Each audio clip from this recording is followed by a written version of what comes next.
Hello everyone, అందరూ బాగున్నారు అనుకుంటున్నాను. నా ఫస్ట్ వీడియో లైక్ చేసి, కామెంట్ చేసి, సబ్స్క్రైబ్ చేసుకున్నందుకు అందరికీ చాలా థ్యాంక్స్. నేను ఈ ఛానల్ స్టార్ట్ చేసేటప్పుడు ఖచ్చితంగా ఫీడ్బ్యాక్ ఏదైతే వస్తుందో అది ఖచ్చితంగా తీసుకొని ఇంప్రూవైజ్ చేసుకోవాలి అని అయితే ఫిక్స్ అయ్యాను. అండ్ చాలామంది మెసేజ్ చేశారు దట్ నేను కొంచెం స్లోగా మాట్లాడుతున్నాను, కొంచెం ఫాస్ట్ మాట్లాడితే బెటర్ ఉంటుంది అని. అండ్ దానికి రీజన్ ఏంటంటే నాకు క్రోనిక్ సైనస్ ఉండడం వల్ల ఆబ్వియస్గా బ్లాక్ నోస్ ఉంటుంది కదా, ఫాస్ట్గా మాట్లాడలేను.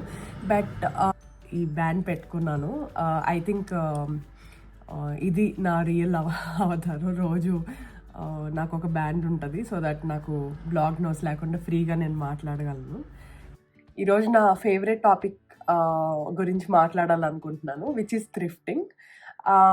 అంటే థ్రిఫ్టింగ్ అనేది ఇండియాలో కొంచెం అంత పాపులరైజ్డ్ వర్డ్ అయితే కాదు, కానీ అదేమి మనం చేయకుండా ఉండేదైతే అసలు కాదు. ఎందుకంటే మనం చిన్నప్పటి నుంచి మన సిబ్లింగ్సో లేకపోతే కజిన్సో అందరివి లైక్ క్లోత్స్ కానీ వస్తువులు కానీ వాళ్ళు వాడినవి తర్వాత మనం వాడడం అది చాలా కామన్ థింగ్. మనం కంట్రీస్ మూవ్ అయినప్పుడు ప్రతి కంట్రీకి ఇల్లు కొనుక్కునే రూల్స్ ఒకలా ఉండవు. కొన్ని కంట్రీస్కి అంటే లైక్ స్పెసిఫిక్గా ఇంత డ్యూరేషన్ ఆఫ్ ఇయర్స్ మీరు ఉంటేనే you are eligible for buying a house అని, లేకపోతే ఈ వీసా మీద ఉంటేనే you are eligible for buying house అని, అలా కొన్ని రూల్స్ ఉంటాయి. సో అలాంటప్పుడు ఖచ్చితంగా మనం రెంటెడ్ హౌసెస్లో ఉండాల్సి వస్తుంది. యూకేలో అయితే రైట్ మూవ్ అని, జూప్లా అని కొన్ని యాప్స్ త్రూ మనం లైక్ ఇల్లులు ఎత్తుక్కుంటూ ఉంటాం. అంటే మనం ఫిల్టర్ చేసుకుంటాం ఏ ఏరియాలో కావాలి, ఎంత బడ్జెట్లో కావాలి, ఎలాంటి ఇల్లు కావాలి etcetera. But by the end of the day ఏమవుతుంది అంటే లైక్ మీరు యాప్స్ త్రూ వెళ్ళినా, ఏజెంట్స్ త్రూ వెళ్ళినా ఒక్కొక్కసారి మన చేతిలో ఉండదు మనకి ఫర్నిష్డ్ హౌస్ వస్తుందా అన్ఫర్నిష్డ్ హౌస్ వస్తుందా అని. సో అలాంటి కేసెస్లో అన్ఫర్నిష్డ్ హౌసెస్ వచ్చిన కేసెస్లో మనం మళ్ళీ ఫర్నిష్ చేసుకోవాల్సి వస్తుంది. సో అట్లీస్ట్ అన్నీ కాకపోయినా బేసిక్ థింగ్స్. ఇలాంటి టైంలో మనకి థ్రిఫ్టింగ్ అనేది యూజ్ అవుతుంది. చెప్పాలంటే కొంచెం వెస్ట్రన్ కంట్రీస్లో థ్రిఫ్టింగ్ అనే వర్డ్ లైక్ థ్రిఫ్టింగ్ అనేది చాలా కామన్ థింగ్. మీరు ఏ ఏరియాలోకి వెళ్ళి చూసుకున్నా, మీరు ఉంటున్న ఏరియా కానీ అవుట్ సైడ్ ఏరియాస్లో ఏ ఏరియాలో వెళ్ళి చూసినా మీకు కొన్ని చారిటీ షాప్స్ కనిపిస్తాయి, సెకండ్ హ్యాండ్ షాప్స్ కనిపిస్తాయి. అండ్ మోర్ ఓవర్ మీకు ఫేస్బుక్ మార్కెట్ ప్లేస్ కానీ, ఈబే కానీ ఇలాంటి వెబ్సైట్స్లో మీకు సెకండ్ హ్యాండ్ అన్నీ దొరుకుతాయి. టు బీ వెరీ ఆనెస్ట్, ఈ కాలంలో సోషల్ మీడియా వాడని వాళ్ళైతే నాకైతే తెలియదు. సో మీరు అందరూ వాట్సాప్, ఇన్స్టాగ్రామ్ ఎలా వాడతారో ఐ థింక్ నేను ఫేస్బుక్ మార్కెట్ ప్లేస్ అలా వాడతాను.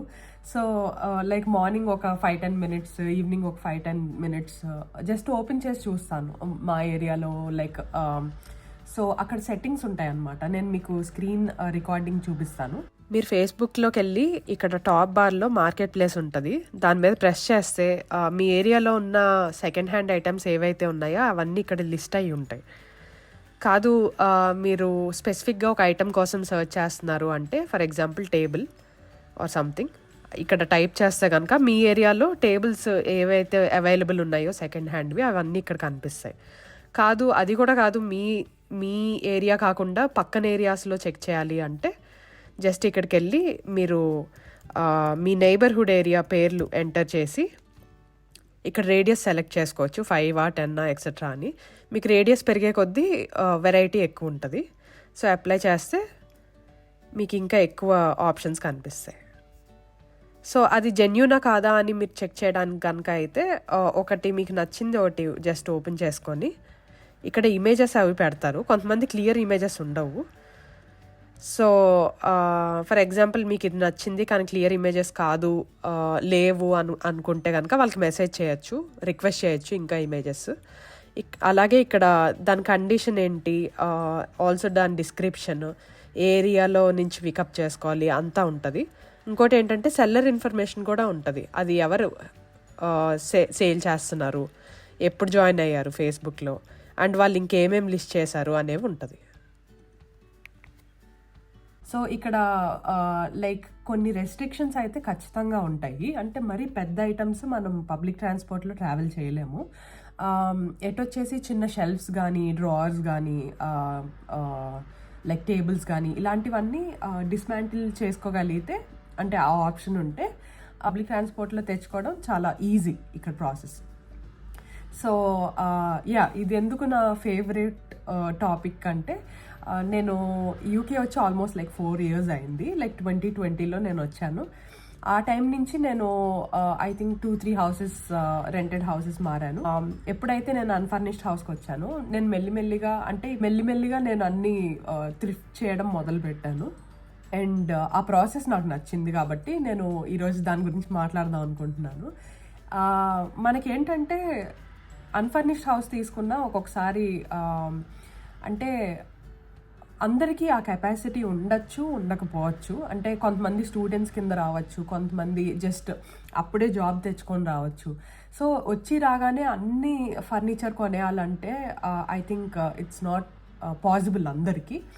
సో అలాంటి టైమ్స్లో ఈ థ్రిఫ్ట్ స్టోర్స్ కానీ, ఈ సెకండ్ హ్యాండ్ మార్కెట్ కానీ, మార్కెట్ ప్లేస్ కానీ ఇవన్నీ యూజ్ అవుతాయి. సో మా ఇంట్లో అయితే నేను వచ్చిన దగ్గర నుంచి ప్రతిదీ చిన్నగా ఎత్తుక్కొని మెల్లిమెల్లిగా అన్ని సెకండ్ హ్యాండ్లో కొనుక్కున్నాను. అండ్ వన్ మోర్ థింగ్ ఏంటంటే, మీరు యూకేకి కానీ యూఎస్ కానీ వెళ్ళినప్పుడు మేజర్ సిటీస్లో మీరు ఉన్నట్టయితే మీకు ఎక్కువ ఆప్షన్స్ దొరుకుతాయి. ఎందుకు దొరుకుతాయి అంటే, ఇక్కడ ఇంటర్నేషనల్ స్టూడెంట్స్ వచ్చి మూవింగ్ చాలా ఎక్కువ ఉంటుంది. So people will come, people will go.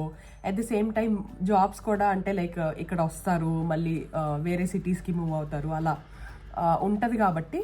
So వాళ్ళు వచ్చినప్పుడు వాళ్ళు ఏమైనా కొనుక్కున్నా అవి లైక్ సెకండ్ హ్యాండ్ మార్కెట్లో అమ్మేసి like they'll go. Rented houses అనేవి అంటే లైక్ ఇక్కడ ఎప్పటి వరకు ఉంటాము, ఎప్పుడు ఏ ఇష్యూ వచ్చి మనం వెకేట్ చేయాలి, లేకపోతే ల్యాండ్ లార్డ్ ఎప్పుడు వెకేట్ చేయమంటారో మనకు తెలియదు. అంటే రూల్స్, క్లాజెస్, అగ్రిమెంట్స్ ఇవన్నీ ఉంటాయి. But at the same time we have to be prepared for like worse situations కూడా కదా. సో అలాంటి టైంలో మీరు ఏంటంటే బెటర్ థింగ్స్ కావాలి, అట్ ద సేమ్ టైం ఎక్కువ ఖర్చు చేయకుండా తెచ్చుకుంటే బెటర్. ఎందుకంటే మనం obviously at some point own house కొనుక్కున్నప్పుడు మంచిగా ఎక్కువ బడ్జెట్ పెట్టుకొని మంచి థింగ్స్ తెచ్చుకోవచ్చు. చెప్పాలంటే నేను ఇప్పుడు దాకా థ్రిఫ్ట్ చేసినవన్నీ లైక్ వెరీ గుడ్ క్వాలిటీలో వచ్చాయి, టచ్ వుడ్. సో నాకేమనిపిస్తుంది అంటే, I think at some point నా ఓన్ హౌస్ ఉన్నా నేను థ్రిఫ్ట్ చేస్తాను. ఎందుకంటే వై నాట్, అంటే లైక్ మంచి ప్రైస్లో చాలా మంచి కండిషన్లో ఉన్న ఐటమ్స్ దొరుకుతున్నప్పుడు వై నాట్ అనిపించింది. చెప్పాలంటే మార్కెట్ ప్లేస్లో దొరకనివంటూ ఏముండవు. నేను అంటే జస్ట్ ఒక లిస్ట్ లాగా చెప్తాను. నేను tables, drawers, TV stand, lamp shades, oven, cupboard, ఇలా చాలా థింగ్స్ తీసుకున్నాను యాక్చువల్లీ. సో ఈ వీడియో చేయడానికి మెయిన్ రీజన్ ఏంటంటే, ఈ మనీ సేవింగ్ హ్యాక్ మీ అందరితో షేర్ చేయడానికి. ఎవరైతే కొత్తగా ఇక్కడికి వస్తున్నారో, ఆల్రెడీ లేకపోతే వచ్చారో ఇక్కడికి, మీరు వచ్చిన వెంటనే మీరు ఎక్కువ బడ్జెట్ పెట్టేసుకొని అన్ని ఫర్నిచర్ కొనేయద్దు.